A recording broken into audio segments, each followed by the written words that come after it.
Welcome back to Chembal. Today I am going to discuss stoichiometry. Stoichiometry is all about the quantitative relationships in chemical reactions. In simple words, it tells you how much of each substance is involved. In this video, I will be discussing basic step to do stoichiometry calculations. Stoichiometry helps chemists predict product yield, determining limit in reactants, design industrial chemical processes, as well as ensure the reactions are efficient and safe.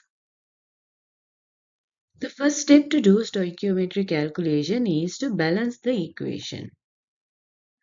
We balance chemical equations to make sure they follow the law of conservation of mass, which is matter cannot be created or destroyed in a chemical reaction. That means the number of atoms of each element must be the same before and after the reaction. As you can see here, hydrogen reacts with oxygen to make water. Once you balance the equation, you can see you have numbers in front of each compound. In hydrogen, you have 2 in front of it, and in oxygen, you have 1. You have no number means it's 1, and in front of water, you have 2. So these are the mole to mole ratio between reactants and between reactant and products. You can see 2 moles of hydrogen will react with 1 mole of oxygen to make 2 moles of water. And if you take their masses, 2 moles of hydrogen gives you 4 grams. When you take the molar mass of hydrogen and multiply that by 2 moles, will give you 4 grams of hydrogen. And in this reaction, 4 grams of hydrogen reacts with 32 grams of oxygen to make 36 grams of H2O. So now you can see in both sides, the reactant side and product side, you have 36 grams in the reactant side and 36 grams in the product side. Basic steps to do stoichiometric calculation. If you want to know how many grams of product form in a reaction, these are the basic steps. As an example, if you have a reaction, A is your reactant to produce B as your product.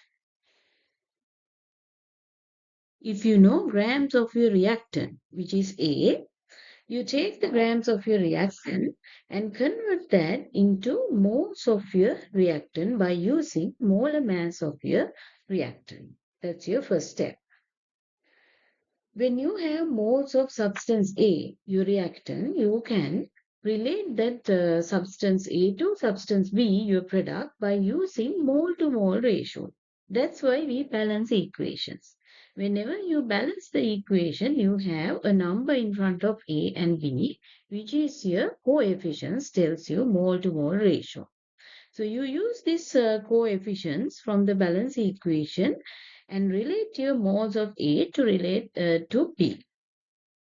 And then once you know moles of B, you can easily calculate grams of B by using molar mass of B. So these are the 3 basic steps you use in stoichiometric calculations.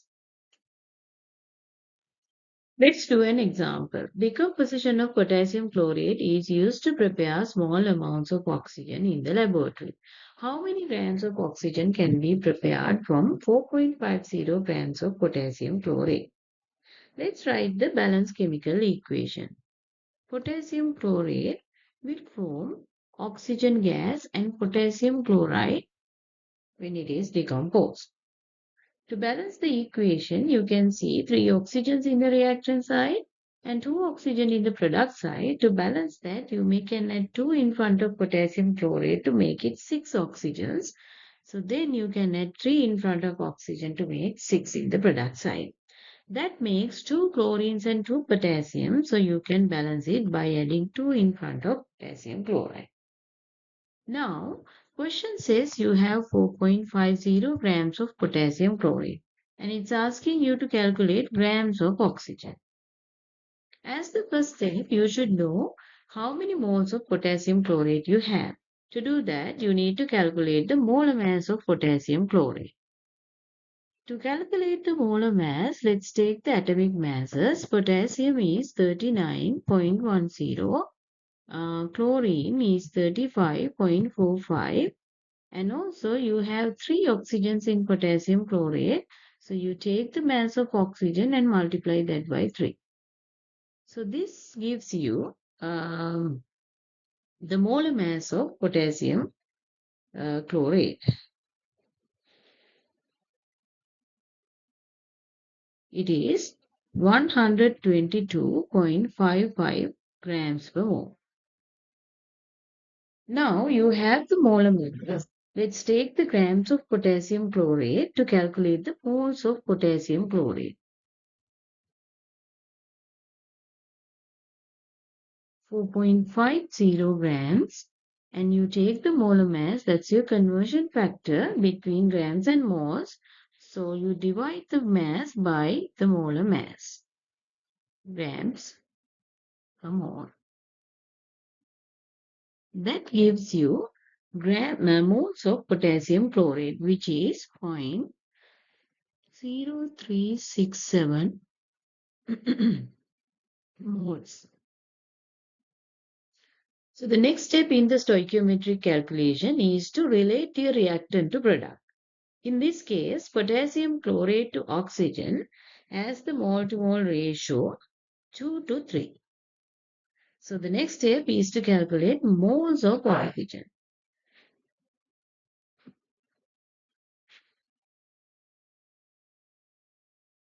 So you take the moles of potassium chlorate, which we calculated 0.0367 moles.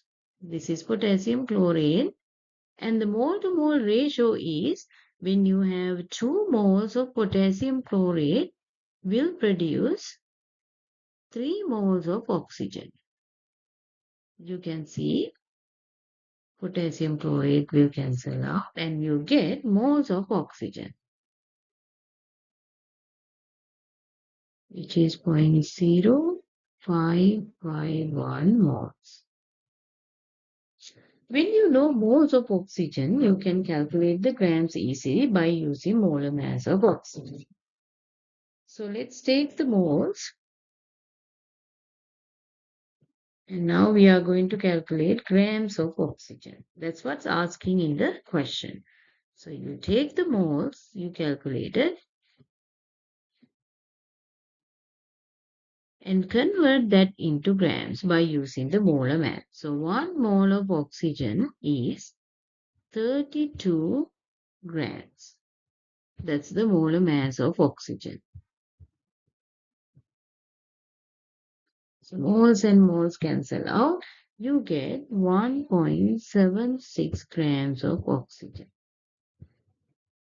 With the correct significant figures, you have 1.76 grams of oxygen. That's the answer. Limiting reactant. The limiting reactant is the reactant present in the smallest stoichiometric amount. In other words, it is the reactant you will run out of first. The limiting reactant is used in all stoichiometric calculations to determine amounts of products that are produced and also amounts of any other reactants that are used in a reaction. As an example, if you have a reaction, reactant A reacts with B to make product C. If you are given the details about only one reactant, then you can easily do the calculation by taking the moles and convert that reactant moles to product and calculate the grams of product. However, if you are given information about both reactants, you should see which one is running out first and calculate the amount of product form or calculate the amount of A or B used in the reactant. In this case, you need to think about the limiting reactant. This is what we are going to discuss next. Let's do example. Sodium hydroxide reacts with carbon dioxide to produce sodium carbonate and water. And let's write the balanced chemical equation. Sodium hydroxide reacts with carbon dioxide to make sodium carbonate and water. To balance the equation, you can see there are two sodiums in the product side, but just one in the reactant side. So I can start with adding 2 in front of sodium hydroxide, which make 2 sodiums and it is balanced. And there are 4 oxygens because there are 2 in carbon dioxide, 2 in here in sodium hydroxide, total is 4. So you can see in the product side you have 4 oxygens. That is balanced as well. Just one carbon in each side, it is balanced, and there are 2 hydrogens in both sides. So this is the balance equation. According to this equation, 2 moles of sodium hydroxide will react with 1 mole of carbon dioxide to make 1 mole of sodium carbonate and 1 mole of water. So now we have the balance equation. First question is asking which is the limiting reactant when 1.85 moles of sodium hydroxide reacts with 1 mole of carbon dioxide. So step is use both reactants and calculate your product separately. As an example, if you have 1.85 moles of sodium hydroxide, we are going to see how many moles of sodium carbonate will produce. So you take the moles given and then relate sodium hydroxide to sodium carbonate by using mole to mole ratio. In this reaction, you can see 2 moles of sodium hydroxide will produce only 1 mole of sodium carbonate. That's your mole to mole ratio between reactant and product. That gives you 0.925 moles of sodium carbonate. This is from sodium hydroxide. Now let's take the other reactant, carbon dioxide. You have 1 mole of carbon dioxide and let's see how many moles of sodium carbonate will produce if you take this amount of carbon dioxide. So you have 1 mole carbon dioxide in the reactant side that will produce only 1 mole of sodium carbonate according to the balanced equation. So therefore, you will produce 1 mole of sodium carbonate from 1 mole of carbon dioxide. Now we have sodium carbonate moles in two different calculations by using sodium carbonate and carbon dioxide separately. To determine which one is the limiting reactant, you can look at the product form, the less amount of product formed by the limiting reactant. So from sodium hydroxide, you will produce 0.925 moles of sodium carbonate. From carbon dioxide, you will produce 1 mole of sodium carbonate. In these two, you can see the less amount is coming from sodium hydroxide. Therefore, the limiting reactant is sodium hydroxide. When we calculate the limiting reactant, we will use that for the product amount calculation because that reactant will limit the reaction. So in this case, sodium hydroxide limits the reaction. Following the same chemical reaction, how many moles of sodium carbonate can be produced? So we know the balanced chemical equation is sodium hydroxide will react with carbon dioxide to make sodium carbonate and water. Because the limiting reactant is sodium hydroxide, we use the amount given 1.85 moles of sodium hydroxide and convert that into sodium carbonate by using mole to mole ratio. So here the mole to mole ratio is 2 moles of sodium hydroxide will produce 1 mole of sodium carbonate. So then 2 moles of sodium hydroxide produce 1 mole of sodium carbonate. That gives you moles of sodium carbonate or your product form. It is 0.925 moles of sodium carbonate.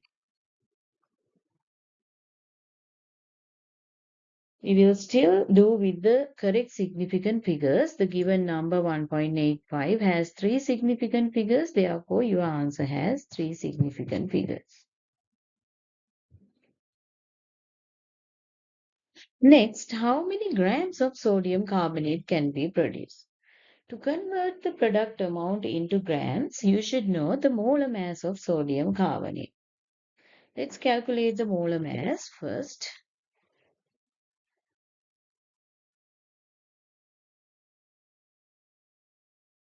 All the atomic masses are given. So sodium is 22.99 and there are two sodiums. That gives you 45.98. And then you have one carbon which is 12.01 and you have three oxygen. So 16 times 3 will give you 48. So this will give you the molar mass of sodium carbonate, which is 105.99 grams per mole.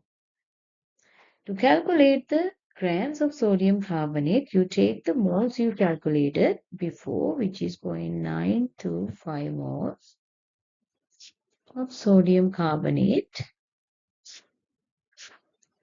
and use the molar mass here. 1 mole of sodium carbonate is 105.99 grams. That's your conversion factor here. Will give you 98.4041 grams.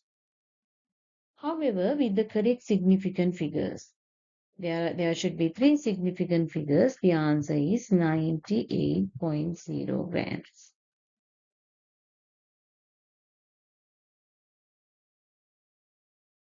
Next question is, how many moles of excess reactant remain after the completion of the reaction? So our reaction is sodium hydroxide reacts with carbon dioxide to make sodium carbonate and water.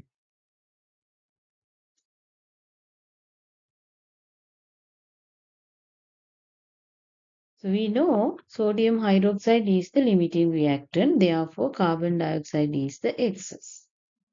So initially